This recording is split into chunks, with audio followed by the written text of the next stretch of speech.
चोलापुर गांव में एक गरीब किसान हरिया अपनी माँ और पत्नी कुसुम के साथ रहता था। हर दिन हरिया सुबह सुबह खेत चला जाता, दिन भर मिट्टी से जूझता और रात को थका हारा घर लौटता, लेकिन घर में उसे चैन नहीं था। आ गया बेटा, खेतों का क्या हाल है? हाँ माँ, इस समय तो हर किसान के लिए परेशानियां बढ़ने वाली हैं। क्या हुआ बेटा, ऐसी कौन सी परेशानी होने वाली है? हाँ, बारिश का मौसम आ चुका है, ना जाने कब बारिश होने लगे। ये बारिश हमारी फसलों को नुकसान पहुंचा सकती है। लेकिन बेटा, इस समय फसलों को पानी की जरूरत भी होती है, तो वो बारिश से पूरी हो सकती है। हाँ माँ, लेकिन तेज बारिश की वजह से फसलें टूटकर जमीन पर गिर जाती है। हरिया अपनी माँ से बातें कर ही रहा होता है कि बाहर बादलों में तेज गड़गड़ाहट शुरू हो जाती है। अब तेज चमकती बिजलियां लोगों को डरा रही थी। इसका डर था वही हो रहा है। लगता है आज से ही बारिश शुरू हो जाएगी।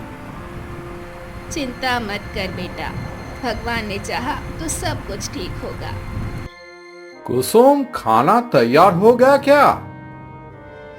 हरिया की आवाज सुनकर कुसुम गुस्से में चूल्हे पर दाल छोड़कर आती है।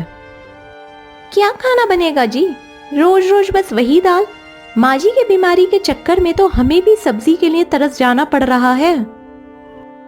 बहू, मैंने तुझे सब्जी बनाने से कब रोका है? दाल के साथ सब्जी भी बना लिया कर। बोलना आसान है माँ जी, चूल्हे पर 4 किस्म का खाना बनाना आसान नहीं होता। बस अब चुप भी करो, जो बना है ठीक है। इसी बीच बारिश शुरू हो जाती है। चारों तरफ मूसलाधार बारिश हर घर को भिगो रही थी। तभी हरिया के घर में छत भी टपकने लगती है। अब ये परेशानी भी अभी होनी थी। लगता है छत में दरार पड़ने लगी है। अब तो दीवार भी रिस रही है। अब हरिया दीवारों को देखने के लिए बाहर की तरफ जाने लगता है। तभी कुसुम घर में गंगा को ताने देने लगती है। जब सारे पैसे इस बुढ़िया की बीमारी में लगेंगे तो घर कहाँ से बनेगा?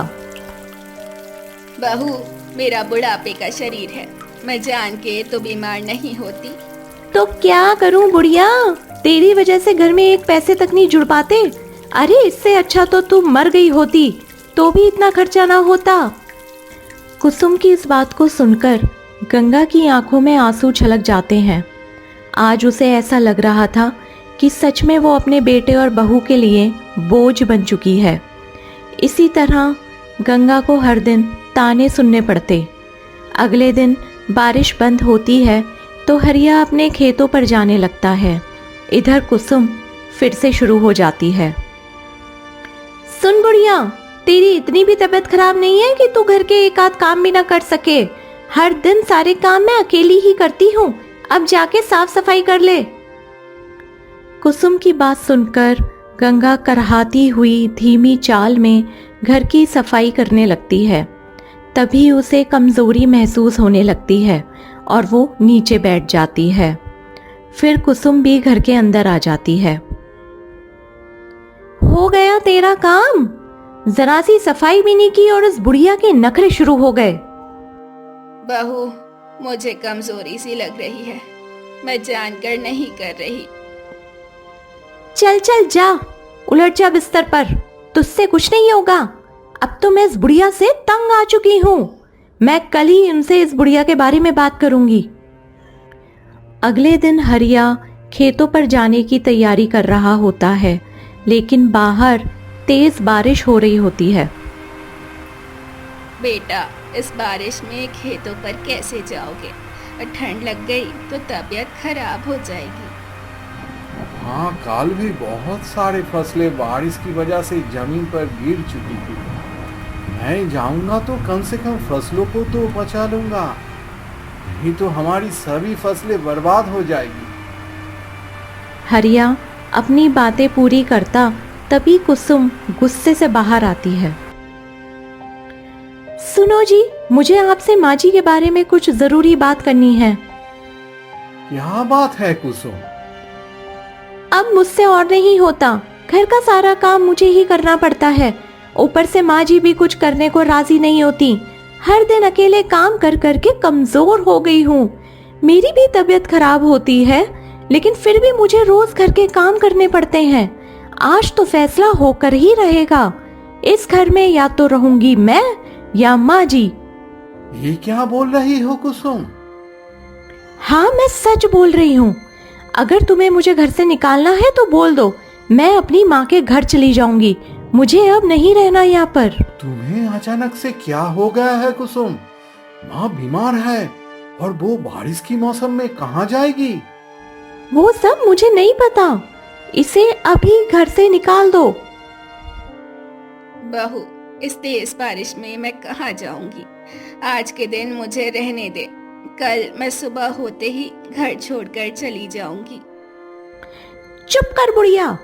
मुझे तेरी सारी नौटंकी अच्छे से पता है। कल को कोई और नाटक बनाकर फिर से घर में रहने लगेगी। चल अब निकल जा मेरे घर से। अब कुसुम ने गंगा का हाथ पकड़ा और उसे दरवाजे की ओर धकेलने लगी। हरिया चुपचाप था।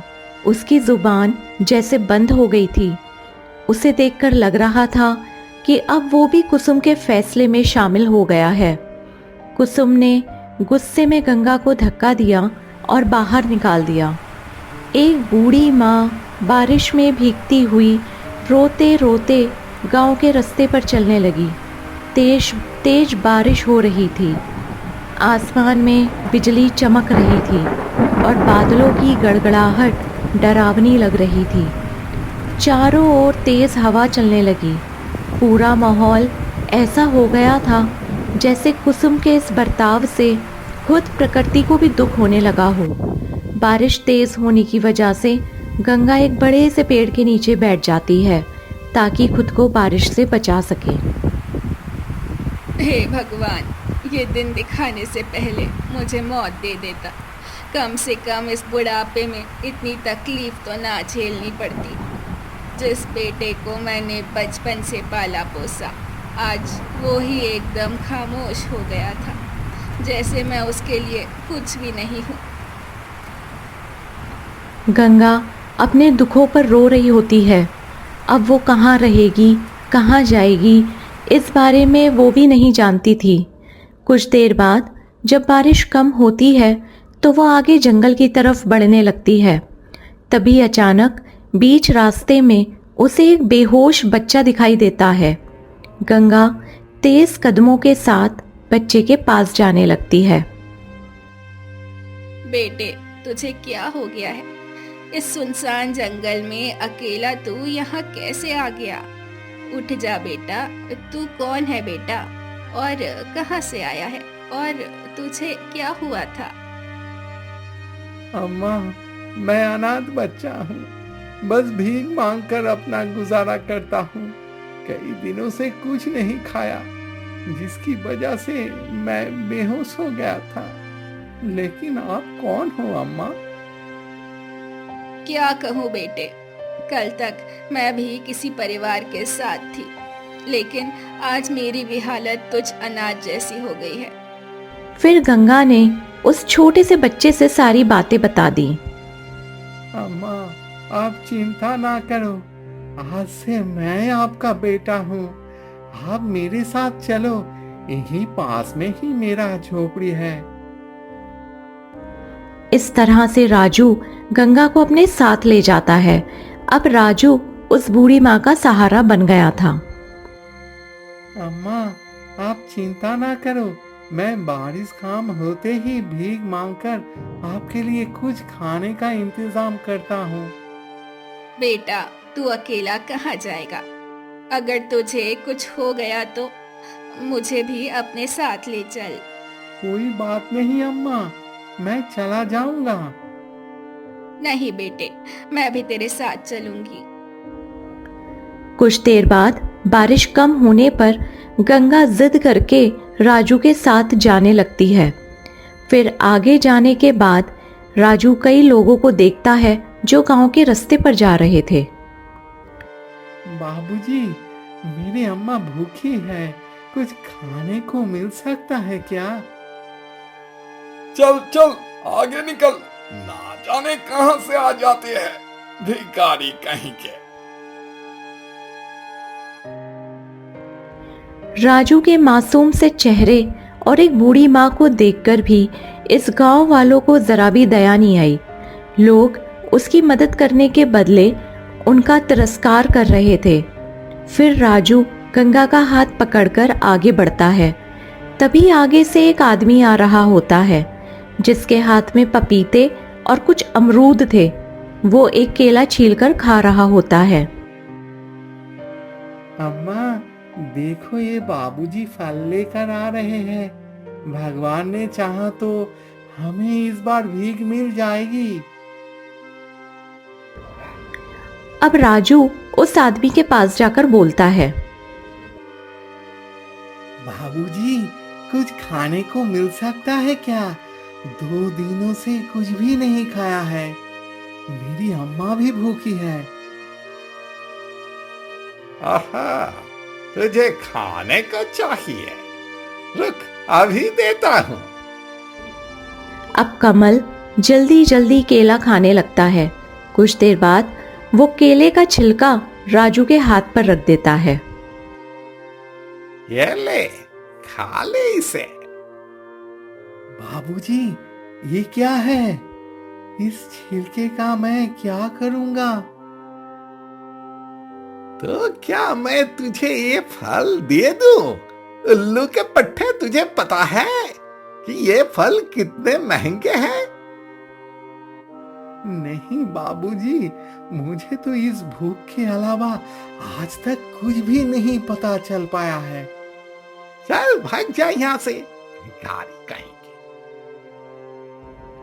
कमल की बात सुनकर उस मासूम की आंखों में आंसू छलक जाते हैं और वो चुपचाप पीछे मुड़ जाता है। रो मत बेटे, इस दुनिया में अनाथ लोगों का जीना बहुत मुश्किल है।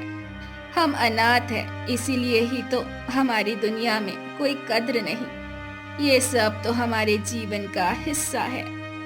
राजू बेटा, क्यों ना हम केले, पपीते और अमरूद के पेड़ अपने घर के पास लगा लें। फिर हम फल खाकर भी अपना गुजारा कर सकते हैं। ये सभी फल बारिश में होने वाले फल हैं। इस मौसम में तो तेजी से उग सकते हैं।